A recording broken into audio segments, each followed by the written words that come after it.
نوروز هذا العام سيصبح مشعل أخوة الشعوب. نوروز مزقينيا وبهارة قلانة. بالمرأة الحياة حرية، ستنتصر مقاومة نوروز.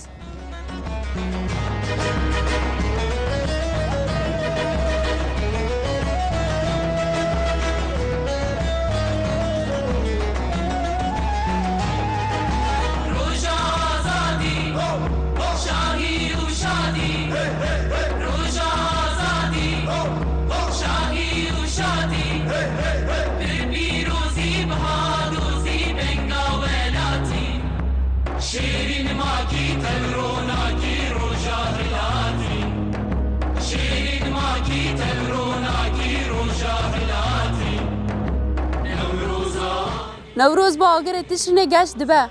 عيد نوروز هو النصر لإخوة الشعوب.